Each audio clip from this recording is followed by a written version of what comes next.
오늘은 이 본문으로요, 다른 복음은 없다, 느낌표 붙어 있습니다. 느낌표 없이 다른 복음은 없다, 메가리 없이 이게 아니라 다른 복음은 없다입니다. 이번 주에요, 신앙생활을 예전에 하시다가 이제 자체적으로 방학 중이신 한 분과 제가 대화를 하게 되었습니다. 그래서 질문을 했어요. 왜 신앙생활을 자체 방학 중이신가요? 라고 물으니까 이렇게 답을 하시더라고요.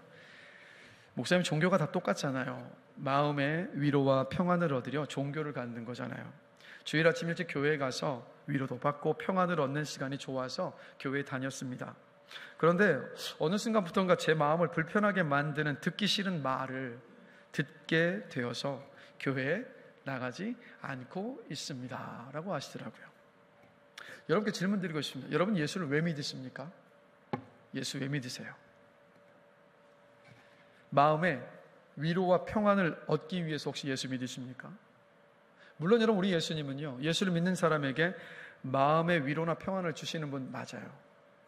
그런데 마음의 위로나 평안만 주시는 신경 안정제 정도이신 분이 아니십니다. 예수님이 단지 우리에게 위로와 평안을 주시는 분 어떤 그런 정도가 아니라, 왜 우리가 이런 생각과 이런 착각에 빠지느냐? 죄의 심각성과 죄인인 인간의 그 현실을 제대로 모르기 때문에 예수님은 이렇게 생각하는 거예요. 그냥 내 마음에 위로나 평안을 주시는 분 정도로. 그런데 여러분, 예수님은요, 우리에게 그냥 단순하게 마음의 위로나 평안을 주시는 분이 아니라 죄인인 우리의 죄의 문제를 해결해 주실 수 있는 유일한 분이십니다. 우리가 예수를 믿는 이유는 거기에 있는 거예요. 그래서 함께 살펴볼 이 본문의 말씀이 복음이라는 단어를 사용하고 있고 언급을 하고는 있지만, 사실 복음이 무엇인가 구체적으로 말하고 있지는 않습니다. 그러나 이 갈라디아서를 계속해서 살펴보겠지만 뒤에 가면 바울이 복음이 무엇인가를 구체적으로 설명을 합니다. 그래서 이 시간 모든 복음에 대한 모든 것들을 상세히 나눌 수 없기 때문에 오늘은 사람에게, 저와 여러분에게, 모든 인간에게 왜 복음이 필요한지, 그리고 왜 다른 복음은 없는지에 대해서 함께 생각해 보려고 합니다. 자, 바울이 13개의 성경을 기록했습니다. 로마서부터 빌레몬서까지입니다. 그런데 이 모든 성경들은 편지인데, 이 편지를 보면 대부분이 바울이 어떻게 이 편지를 시작을 하냐면, 안부 인사로 은혜와 평강이 있기를 원하노라 라고 이야기한 다음에 편지를 받는 그 교회들의 최근 소식에 대해서 감사하거나 아니면 그들이 겪고 있는 문제에 대해서 기도를 합니다. 그리고 나서 본론으로 들어가요. 그런데 이 갈라디아서를 보시면 감사와 아픔과 문제를 위해 기도하는 시간을, 기도하는 내용을 빼버린 채 어떻게 하냐면 바로 본론으로 들어갑니다. 왜 그랬을까? 그 이유는 바울이 갈라디아 지역의 교회들에 일어나고 있는 그 일들이 급박하고 심각한 문제였다고 바라봤기 때문이었습니다. 그러니까 다른 것으로 그 지면을 낭비할 것이 아니라 단도직입적으로 그 문제를 짚고 바로잡고 싶었기 때문이었습니다. 자, 그래서 6절 함께 보시겠습니다. 같이 한 목소리로 있습니다. 그리스도의 은혜로 너희를 부르신 이를 이같이 속히 떠나 다른 복음을 따르는 것을 내가 이상하게 여기노라. 자, 여러분, 이게 너희가 다른 복음을 따른다니 이상하다, 내가 그 소식에 놀랬다, 여러분, 이 정도의 뉘앙스가 아닙니다. 사실 이게 어떤 뉘앙스냐면, 너희가 다른 복음을 따르고 있다라는 소식을 내가 들었는데 도대체 어떻게 그럴 수 있습니까? 도대체 어떻게 그럴 수 있습니까? 바로 이 말 안에는 이 어떤 뉘앙스가 담겨 있냐면, 갈라디아 교회를 향한, 그 교회들의 성도를 향한 책망과 나무람이 담겨 있는 거예요. 바울이 이렇게 책망하는 이유는 뭡니까? 갈라디아의 교회들이 바울이 전한 복음을 따랐던 것이 아니라, 그 복음을 붙들고 있었던 것이 아니라 다른 복음을 따르고 있었기 때문이었습니다. 다른 복음이 무엇인가 제가 설명을 드리겠습니다. 예수님을 영접하고 구원받은 유대인들 가운데 이방인들도 예수를 믿고 구원받았다는 사실을 인정하지 않는 사람들이 있었습니다. 그래서 이들은 싫었던 거죠. 그래서 이들은 누구였느냐? 대부분이 율법을 열심히 지켰던 바리새인 출신들이었습니다. 그래서 이들은 뭐라고 이야기했냐면, 예수 그리스도의 십자가와 부활을 믿음으로만 이방인들은 구원받을 수 없습니다. 우리처럼 음식법과 안식일법과 절기를 지켜야 되고 우리처럼 할례를 받아야만이 구원받을 수 있습니다라고 생각했고 믿었고 그것을 주장했던 사람들입니다. 이게 바로 다른 복음이에요. 근데 엄밀히 말하면 여러분 다른 복음이 아니라 거짓 복음이죠. 왜냐하면 다른 복음이라는 뜻은 정말 예수님의 구원의 은혜를 누릴 수 있는 복음이 있고 그 똑같은 은혜를 누릴 수 있는 또 다른 복음이 있다는 뜻이니까 엄밀히 말하면 바울이 다른 복음이라고 표현했지만 다른 복음이 아니라 거짓 복음이었습니다. 그래서 갈라디아 교회를 바울이 1차 선교 여행을 통해서 개척을 한 후에 자신을 파송했었던 안디옥 교회로 돌아갔습니다. 그런데 안디옥 교회로 바울이 돌아가자마자 바로 이 거짓 복음을 가르치고 믿었던 이들이 갈라디아에 있는 모든 교회들을 다 돌아다니면서 이 거짓 복음을 전했던 거였습니다. 그래서 바울이 전한 은혜의 복음을 이들이 버리고 행위를 통해서 구원받을 수 있다는 거짓 복음의 갈라디아의 모든 교회들이 지금 넘어가고 있었던 거예요. 심각한 상황이죠. 갈라디아서 4장 13절을 보면 바울이 이렇게 말합니다. 내가 처음에 육체의 약함으로 말미암아 너희에게 복음을 전한 것을 너희가 아는 바라. 자, 여러분, 바울이 이때 당시에 선교 여행을 할 때 요즘처럼 잘 닦여 있는 고속도로 위에 자동차 운전하면서 그렇게 복음 전했겠습니까? 아니에요, 여러분. 이때 당시 이 터키 지역은 험난한 산길, 산맥을 넘어갔어야 했던 험한 길이었기 때문에 굽은 날씨와 강도의 위협을 무릅쓰고 걸어야만 했었던 그런 길이었습니다. 때로는 높은 고산지대에 막 그 만년설이 쌓여 있다가 그게 갑작스럽게 녹아내리면서 그 물길에 휩쓸리는 위험에 당한 적도 여러 번이었습니다. 특히 바울이 갈라디아의 비시디아 안디옥에서 전도하면서 40대에 한 대 감한 매를 맞고 그곳에서 쫓겨났습니다. 유대인들에 의해서. 여러분, 40대에 한 대 감한 39대의 매를 어디를 맞았냐면 등에 맞았는데 피투성이가 됐겠죠. 그리고 또 갈라디아의 루스드라에서 바울이 전도할 때는 이 유대인들에게 그렇게 핍박을 당했죠. 왜냐하면 자꾸 유대교 신앙을 믿고 있었던 그 유대인들과 이방인들이 자꾸 이 복음을 듣고 예수를 믿는 모습에 시기와 질투와 이 마음의 분노 때문에 그래서 바울을 어떻게 했냐면 돌을 던져서 바울을 죽이려 했습니다. 그래서 바울이 죽음 직전까지 갔었어요. 자, 그래서 바울은 이 갈라디아 쪽에서 복음을 전할 때 여러분 온몸이 상처투성이와 피투성이와 멍투성이가 된 상태로 성취하는 몸을 가지고 복음을 전했던 거였습니다. 성취하는 몸으로 바울이 복음을 전했을 때 갈라디아의 이 성도들은 크게 기뻐하면서 감격하면서 받아들였어요. 자, 갈라디아서 4장 14절 함께 보실까요? 바울이 이렇게 고백합니다. 같이 한번 읽어보겠습니다. 너희를 시험하는 것이 내 육체에 있으되 이것을 너희가 업신여기지도 아니하며 버리지도 아니하고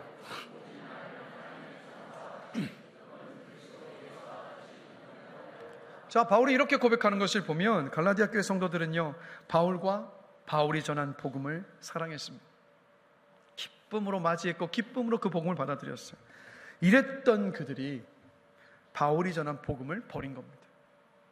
속히 떠났다라고 바울이 말하고 있는데 바울이 갈라디아를 떠난 지 얼마 되지 않아서 이들이 바울이 전했던 복음을 버리고 거짓 복음을 쫓았다는 말이고 또 이런 의미도 되겠죠.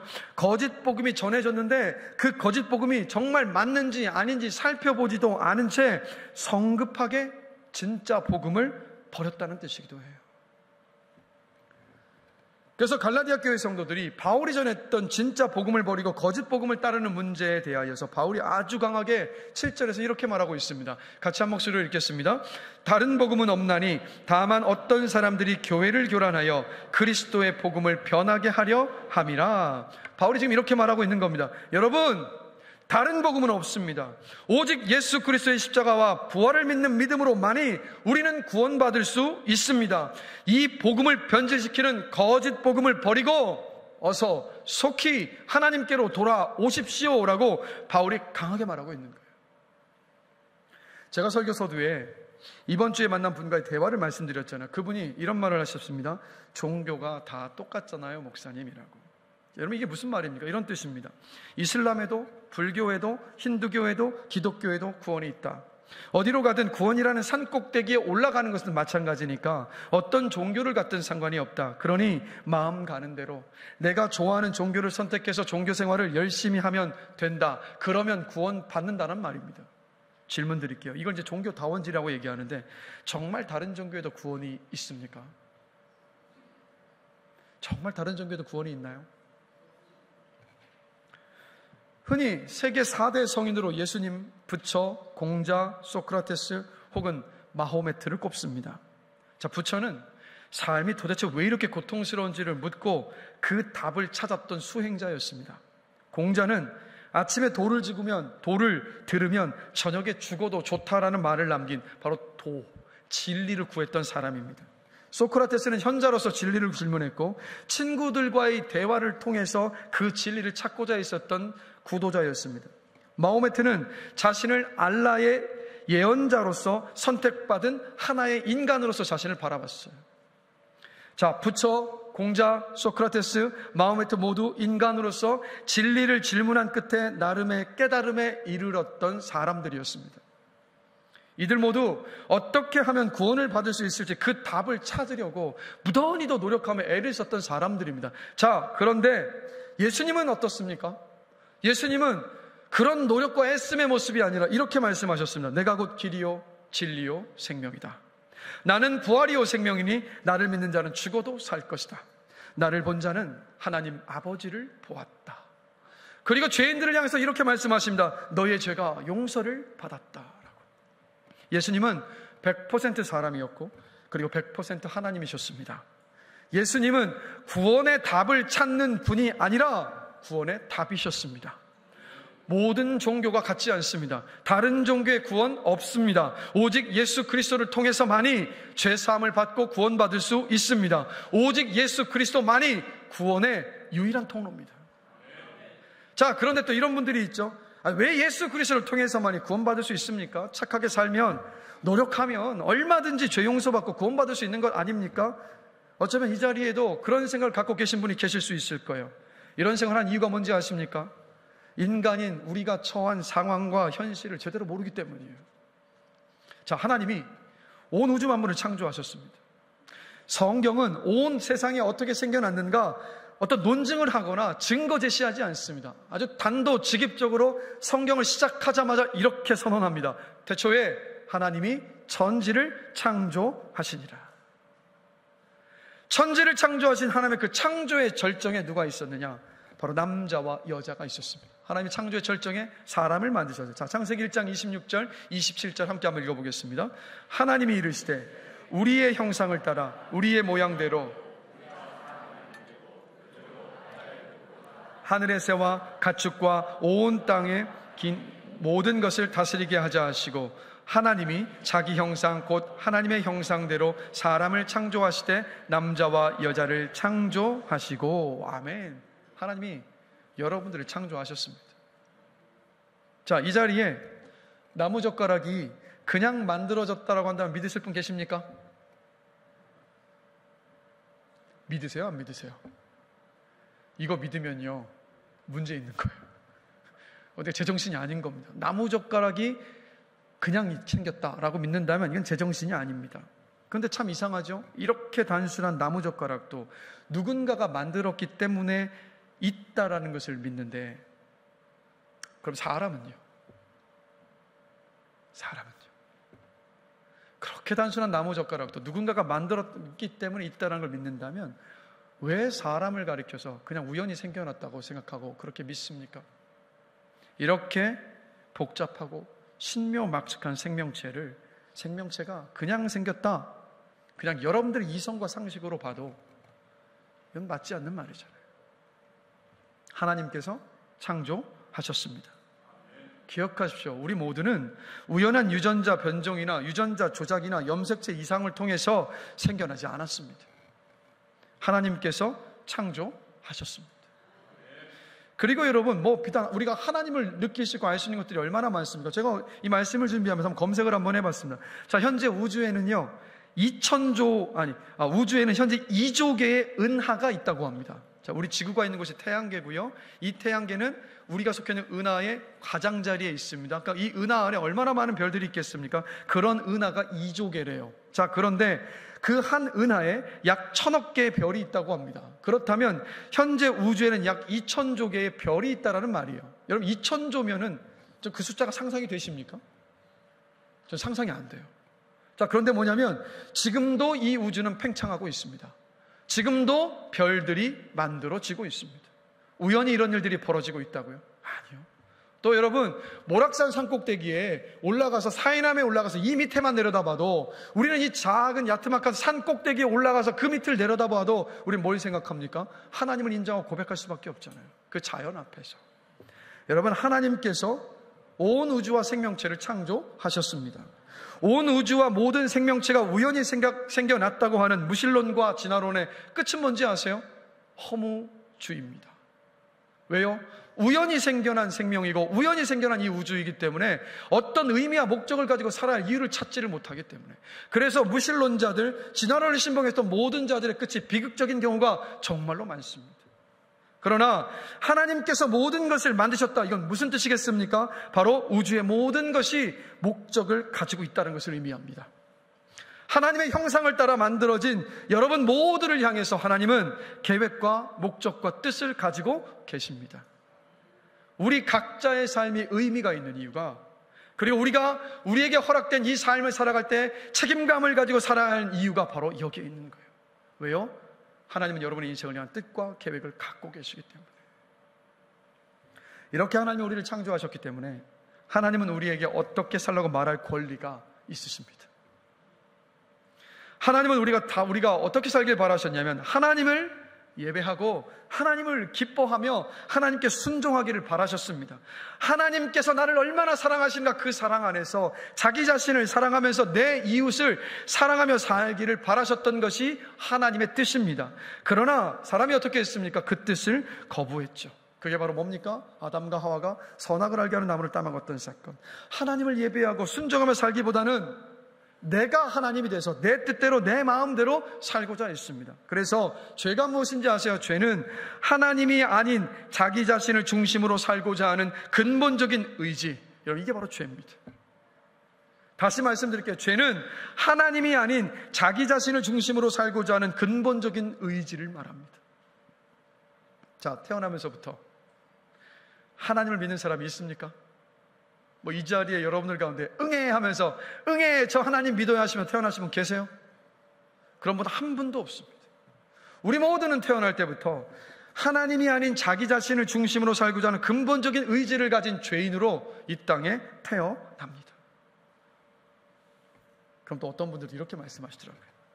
저는 법을 어긴 적이 없습니다. 저는 법 없이도 살 수 있습니다.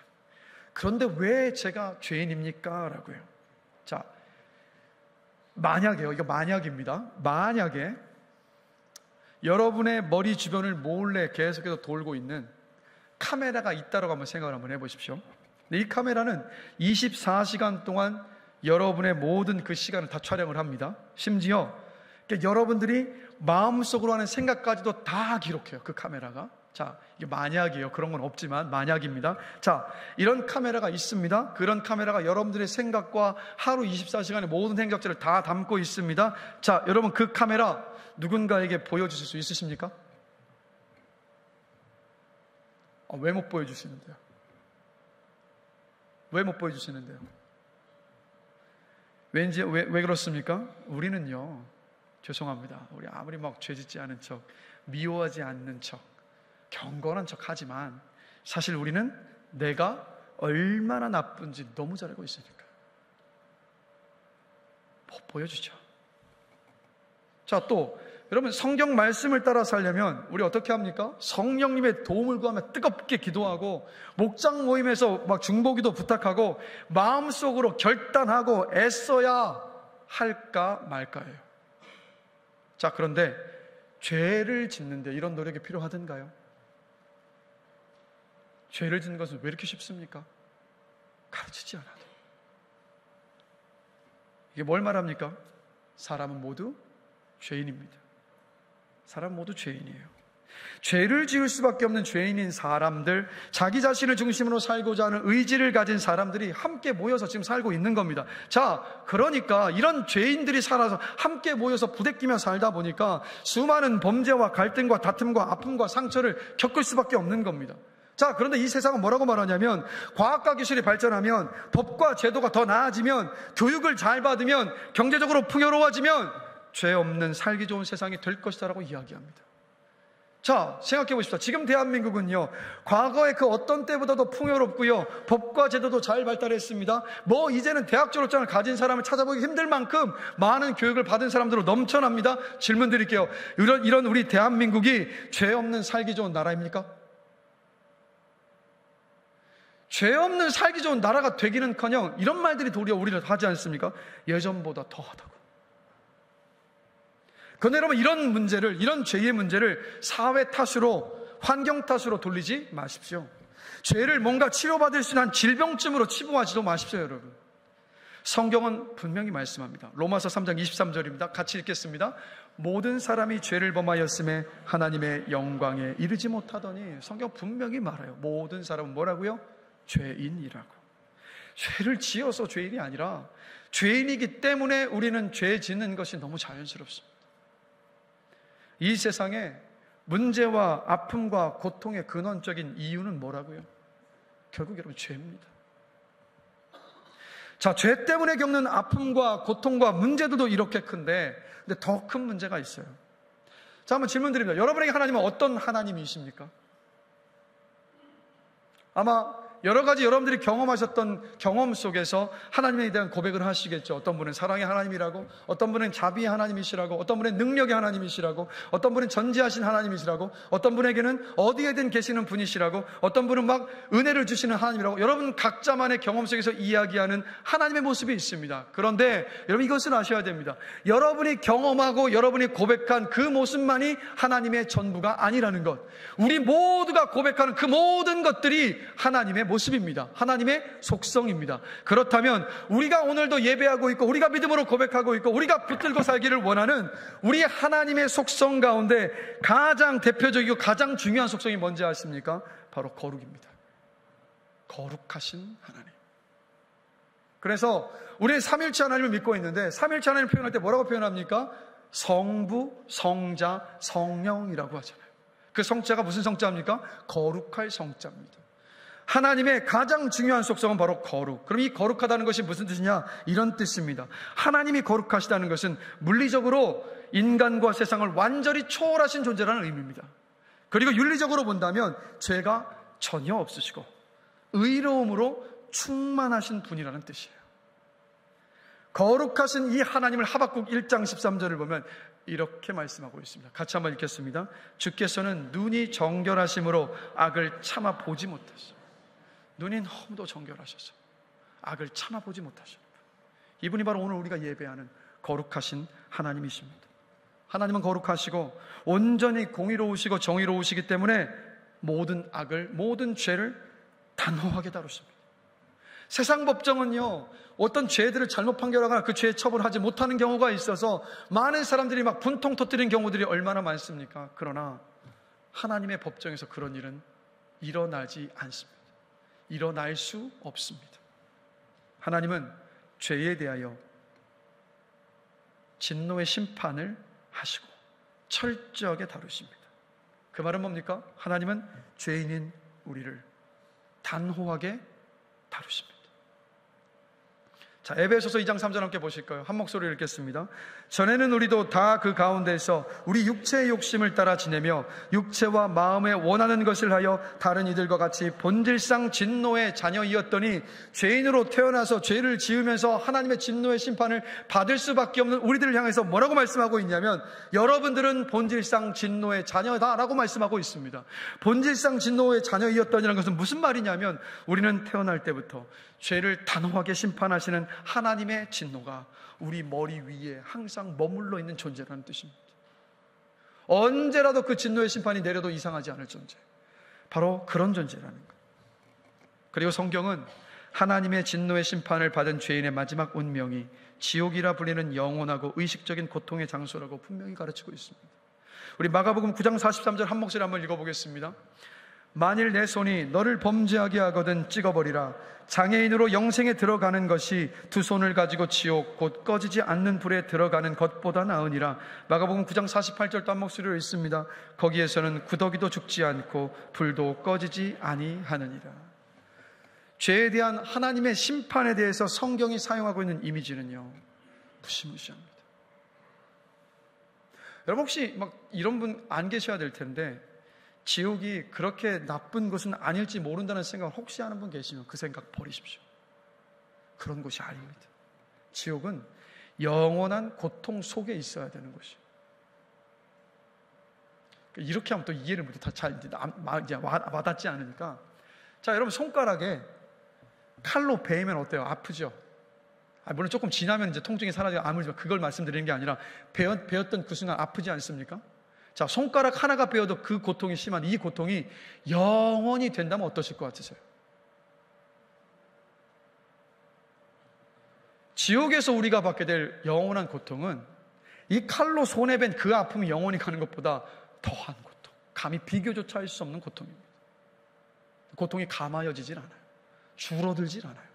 어제 이런 고통을 받았으면 오늘도 똑같은 고통을 겪는 것이 지옥이에요. 죽어서 지옥에 갈 수밖에 없는 것이 죄인인 모든 인간이 처한 현실입니다. 이런 현실을 극복하기 위해서 다른 종교들은 뭐라고 얘기하냐면 이렇게 말하죠. 사람이 노력하면, 애쓰면 죄짓지 않을 수 있다라고. 여러분, 사실 수행을 통해서 어느 정도 우리가 선해질 수 있습니다. 그러나 선하고 도덕적으로 깨끗하게 살려고 노력하면 할수록 우리는 어떤 벽에 맞닥뜨립니까? 그렇게 할 수 없다라는 그 벽에 반드시 맞닥뜨려요. 또 선행을 하면 구원받는 거 아닙니까? 또 이렇게 말씀하시는 분도 많지요. 자, 질문 드릴게요. 내가 선행을 하면 내가 지은 죄가 사라집니까? 지금 선하게 살고 있는데 과거의 학폭 문제가 불거져가지고 그 인생이 하루아침에 꺾인 사람들에 대한 소식을 우리가 최근에 얼마나 많이 봤습니까? 여러분, 내가 선행을 한다고 해서 내가 과거에 지은 죄가 사라지지 않습니다. 그 선행으로 내가 지었던 과거의 죄를 치환할 수 있는 것이 아니라 아무리 선행을 해도 내가 지었던 죄는 고스란히 남아있고 그 죄에 대한 책임은 하나님께서 물으신다고요. 무엇보다 세상의 모든 죄는요, 사람과 사람 사이에 일어납니다. 직접적으로는 나와 너 사이의 문제이고 사람과 사람 사이의 문제입니다. 그런데 넓게 보면 서로 사랑하며 살도록 우리를 창조하신 하나님의 뜻을 거부하는 일입니다. 하나님께 반역하는 거예요. 그렇기 때문에 우리가 짓는 모든 죄는 하나님께 짓는 죄입니다. 그러면 하나님께 용서함을 받아야 하는데 좀 전에 말씀드렸잖아요. 거룩하신 하나님, 죄가 없으신 하나님, 악을 참아 눈으로 보지 못하신 하나님께 용서를 받으려면 도대체 우리가 얼마만큼 깨끗해져야 합니까? 우리가 도대체 얼마만큼 착하게 살아야 하는 겁니까? 도대체 주님의 하나님의 거룩하신 하나님의 그 기준점에 우리가 다다를 수 있을까요? 다다를 수 없어요. 다다를 수 없어요. 죄인 우리가 도대체 어떻게 그 기준에 다다를 수 있습니까? 하나님의 선함의 기준에 다다를 수 없습니다. 그렇기 때문에 사람의 힘으로 죄사함을 받을 수 없습니다. 하나님의 진노의 심판을 피할 길이 없어요. 이게 모든 인간이 처한 운명입니다. 현실입니다. 이런 현실만 바라보면 절망적입니다. 그러나 우리에게는요, 기쁜 소식이 있습니다. 복음이 있습니다. 굿뉴스가 있습니다. 베드로전서 3장 18절 우리 한 목소리로 크게 한번 읽어보겠습니다. 그리스도께서 단번에 죄를 위하여 죽으사 의인으로서 불의한 자를 대신하셨으니 이는 우리를 하나님 앞으로 인도하려 하심이라. 아멘. 베드로전서 2장 24절 한 목소리로 읽겠습니다. 친히 나무에 달려 그 몸으로 우리 죄를 담당하셨으니 이는 우리로 죄에 대하여 죽고 의에 대하여 살게 하려 하심이라. 그가 채찍에 맞음으로 너희는 나음을 얻었나니. 아멘. 이런 절망적인 현실 속에서 우리에게 주어진 기쁜 소식 복음은 바로 뭡니까? 죄인인 우리가 받아야 할 하나님의 그 진노의 심판을 예수님께서 십자가 위에서 대신 받으셨습니다. 십자가에서 예수님의 죽음은 우리 죄를 사하시기 위한 대속의 죽음이었습니다. 그래서 에베소서 2장 8절에서 이렇게 말씀하고 있죠. 한 목소리로 읽겠습니다. 너희는 그 은혜에 의하여 믿음으로 말미암아 구원을 받았으니 이것은 너희에게서 난 것이 아니요 하나님의 선물이라. 하나님은 예수 그리스도께서 저와 여러분의 죄, 내 죄를 대신 지시고 십자가에 달려 죽으시고 부활하신 것을 믿는 사람의 죄를 용서하여 주십니다. 오직 예수 그리스도를 믿는 믿음만이 하나님께서 죄를 용서하여 주시고 그 진노의 심판을 거두시는 유일한 이유입니다. 그래서 복음이에요. 그래서 정리해보면 복음이 뭡니까? 죄인으로 하나님의 진노의 심판을 받아 지옥에 갈 수밖에 없는 우리를 대신해서 예수님께서 십자가에서 진노의 심판을 받아 죽으시고 부활하셨습니다. 하나님은 다른 어떤 것도 보지 않으시고 어떤 것도 요구하지 않으시고 예수 그리스도의 십자가 부활을 믿는 믿음만을 보시고 우리 죄를 용서하여 주십니다. 이것이 하나님의 진노의 심판을 받아 죽을 수밖에 없는 우리들에게 기쁜 소식이고 바로 복음인 겁니다. 받을 자격 없는 죄인인 우리에게 하나님께서 주시는 선물, 이게 바로 복음입니다. 그래서 갈라디아서로 다시 돌아오면 우리처럼 음식법과 안식일법과 절기를 지켜야 하고 할례도 받아야 구원받을 수 있다라고 거짓 복음을 가르쳤던 이 유대인 출신의 그리스도인들은 거짓 복음을 갈라디아 교회들에 전했던 거였습니다. 이들은 예수 그리스도의 십자가의 사역이 모든 사람을 구원할 만큼 되지 않고 충분하지 않다라고 가르쳤던 거였습니다. 하나님의 은혜로만이 구원받을 수 없고 인간의 노력이 필요하다고 가르쳤던 거였습니다. 이들은 하나님의 능력도 하나님의 은혜도 부정했던 거예요. 부인했던 거였습니다. 여러분께 질문 드리겠습니다. 예수 그리스도를 믿으십니까? 예수 그리스도를 믿는다는 것은 하나님 앞에서 다른 길을 통해 죄 용서를 받고 의롭게 된다는 그 어떤 소망도 완전히 단념하는 것입니다. 예수 그리스도를 믿는다는 것은 선행이 슬프게도 불충분하다는 것을 인정하고 그리스도만을 신뢰하는 것입니다. 예수 그리스도를 믿는다는 것은 자신의 마음이 전혀 선하지 않다는 것을 인정하고 그리스도만을 믿는 것입니다. 예수 그리스도를 믿는다는 것은 천길 낭떠러지 위에서 뛰어내리면서 예수님 저를 잡아주시지 않으면 저는 끝입니다. 제겐 어떤 소망도 어떤 구세주도 없습니다. 예수님 저를 구원해 주세요. 그렇지 않으면 저는 죽습니다라고 고백하는 거예요. 이게 예수 그리스도를 믿는 겁니다. 다시 질문 드릴게요. 예수 그리스도를 믿으십니까? 여러분 믿음을 점검하십시오. 많은 그리스도인들이 저는 잘 못 살아서 지금은 하나님 앞에 설 수 없어요 라고 말합니다. 겸손한 듯 보이죠? 사실은 교만함입니다. 하나님의 은혜가 아닌 내 노력으로 하나님 앞에 설 수 있다는 교만한 생각을 마음속에 품고 있기 때문에 사실 저는 지금 잘 못 살아서 하나님 앞에 설 수 없어요 라고 말하는 겁니다. 우리가 하나님 아버지 앞에 설 수 있는 유일한 필요 충분 조건은 뭡니까? 예수 그리스도를 믿는 것 뿐입니다. 죄를 짓기보다는 말씀에 순종하며 살고 싶으십니까? 아니 아멘 안 하신 분들은 그냥 막 살고 싶으시다는 뜻이에요? 다시요. 정말 말씀에 순종하며 살기를 바라십니까? 어떻게 하면 그렇게 살 수 있을까요, 여러분? 결심하면요? 의지를 불태우면요? 아니요. 내가 얼마나 철저하게 죄인인가를 인정하십시오. 그걸 인정하면 복음이 관념이 아닌 실제가 됩니다. 복음이 관념이 아닌 실제가 되고 나 같은 죄인을 살리신 복음의 능력과 은혜가 우리 안에 회복이 되면 우리 내면에요 그냥 말씀에 순종하고 살고 싶은, 주님을 기쁘시게 하고 싶은 그 삶에 대한 욕망이 우리 안에 생겨납니다.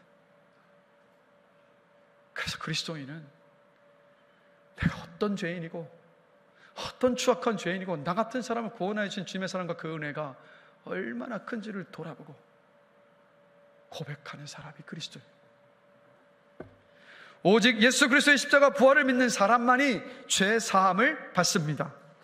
여러분이 얼마나 기쁜 소식입니까? 이게 바로 복음입니다. 기억하십시오. 다른 복음은 없습니다. 다른 복음은 없습니다. 지금까지 제가 어떤 개인적인 차원에서 구원의 기쁜 소식과 복음에 대해서 말씀을 드렸는데, 그런데 복음은요 단지 그냥 나 혼자서 개인 받은 그 차원에만 머무르지는 않습니다. 갈라디아 교회 성도들에게 오직 예수 그리스도를 믿음으로 구원받는다는 것은 뭐였냐면 어떻게 하나님의 백성이 될 수 있나라는 문제이기도 했습니다.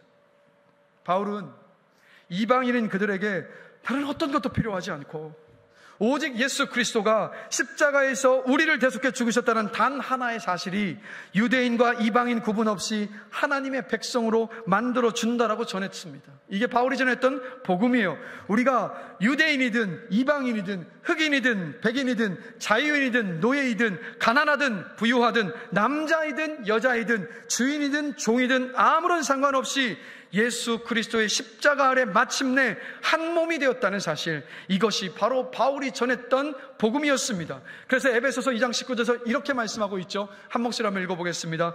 그러므로 이제부터 너희는 외인도 아니요 나그네도 아니요 오직 성도들과 동일한 시민이요 하나님의 권속이라. 아멘. 예수 그리스도의 대속의 죽음과 부활을 믿는 모든 사람은 그 순간부터 하나님의 백성, 하나님의 가족이 됩니다. 하나님의 백성이 되기 위해서 할례를 받거나 음식법을 지키거나 안식일을 철저하게 준수할 필요 없습니다. 하나님의 백성으로 인정받기 위해 필요한 자격은 헌금 생활을 얼마나 잘하느냐, 성경을 1년에 몇 독을 했느냐 달려있지 않습니다. 오직 예수 그리스도 안에서 우리는 하나님의 백성, 그리스도인이라는 하나의 이름과 정체성을 갖게 되었습니다. 근데 오해하시면 안 돼요.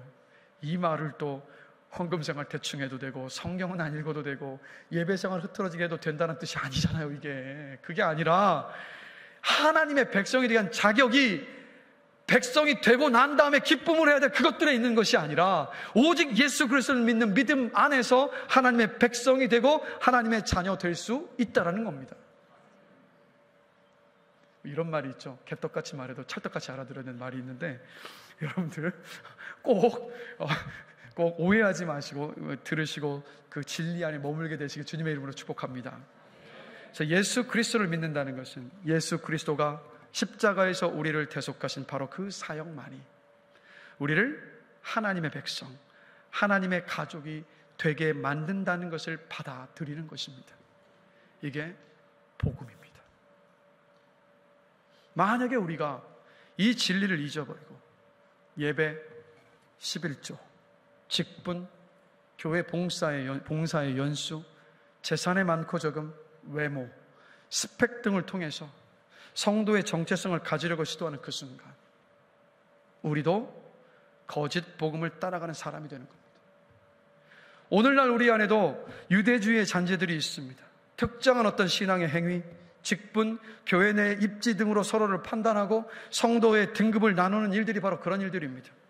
예수 그리스도 안에서 이미 한 몸이 된 교회의 다른 지체들을 나만의 종교적 기준으로 섣불리 판단하거나 정죄한 적은 없었는지, 예수 그리스도를 향한 믿음 외에 다른 무언가를 신앙의 척도로 삼고 거기에 열정을 쏟은 적은 없었는가, 우리 스스로 돌아봐야 합니다. 만약 여러분들이 그랬다면 거짓 복음을 따르는 것이, 바울은 거짓 복음을 전하고 따르는 일에 대해서 이렇게 엄중하게 선포를 하고 있습니다. 8절과 9절 한 목소리로 읽겠습니다. 그러나 우리나 혹은 하늘로부터 온 천사라도 너희에게 전한 복음 외에 다른 복음을 전하면 저주를 받을지어다. 우리가 전에 말하였거니와 내가 지금 다시 말하노니 만일 누구든지 너희가 받은 것 외에 다른 복음을 전하면 저주를 받을지어다. 복음을 희석시키고 복음의 은혜를 잊어버리고 복음의 은혜를 인간의 행위로 치환하려는 우리를 정신 번쩍 들게 하는 말씀 아닙니까? 거짓 복음을 전하거나 거짓 복음을 붙드는 자들을 향해서 저주를 받을지어다. 하나님께서 떨어질 것이고 끊어질 것이라는 말씀입니다. 여러분 기억하십시오. 다른 복음은 없습니다. 오직 예수 그리스도를 믿는 믿음으로 구원받습니다. 오직 예수 그리스도를 믿는 믿음으로 우리는 하나님의 자녀, 하나님의 백성이 됩니다. 이 복음 끝까지 붙잡으십시오. 이 복음 끝까지 붙잡으십시오. 여러분의 생이 다하는 그 순간까지, 하나님 앞에 서는 그 순간까지 우리가 붙잡아야 될 것은 오직 이 복음뿐입니다. 찬양팀 다 올라와 주실까요? 말씀을 마무리하겠습니다. 여러분, 인간의 가장 아름다운 선행일지라도 십자가에 묻은 예수님의 핏자국보다는 무가치합니다. 우리의 모든 봉사와 헌신과 연륜과 경험과 선의와 성숙함도 모두 다요 예수 그리스도의 십자가의 뒤를 따라갈 뿐입니다. 그 무엇도 예수 그리스도의 십자가를 대체할 수 없습니다. 이것을 받아들인다면 복음 안에서 우리가 하나라는 사실을 받아들여야 합니다. 직분이 우리의 등급을 나눌 수 없습니다. 어떤 성경 공부를 했고 제자 훈련을 받은 것에 따라서 성도로서의 중요성이 오르락내리락 하는 것 아닙니다. 헌금을 많이 하는 사람과 적게 하는 사람, 찬양을 크게 부르는 사람과 그렇지 않은 사람, 기도를 많이 하는 사람과 적게 하는 사람, 봉사를 많이 하는 사람과 적게 하는 사람 사이에 근본적으로 아무 차이가 없음을 겸손하게 인정해야 합니다. 왜요? 우리 모두는 예수 그리스도로 인하여서 구원받은 사람들이기 때문에. 우리는 모두 오직 예수 그리스도 안에서 구원받았고 하나된 백성이고 하나님의 자녀이고 하나님의 백성입니다. 저희 둘째 승기가 3살 때 교회 선생님이 이런 질문을 했을 때, 여러분 십자가가 뭐예요? 라고 질문을 했을 때 이렇게 답했습니다. 죽은 자의 소망이요. 죄로 인해 죽을 수밖에 없고 하나님의 진노의 심판을 받을 수밖에 없는 죄인인 우리의 유일한 소망은 예수 그리스도이십니다. 할례와 음식법과 안식일법에 스스로를 가둔 채 잘못된 선민의식에 빠져 살던 유대인으로서 사는 것이 아니라, 유대인처럼 사는 것이 아니라 오직 예수 그리스도를 통해서 복음 안에서 죄와 진노의 심판에서 자유케 된 그리스도인으로 살아가시는 여러분들 되시길 주님의 이름으로 축복합니다. 주님이 주신 그 자유를 빼앗기지 마십시오. 잃어버리지 마십시오. 우리를 자유케 하고 우리를 죄의 두려움에서 이겨내게 하고 천국을 소망하게 하는 것 한 가지밖에 없습니다. 예수 그리스도. 다른 복음은 없습니다.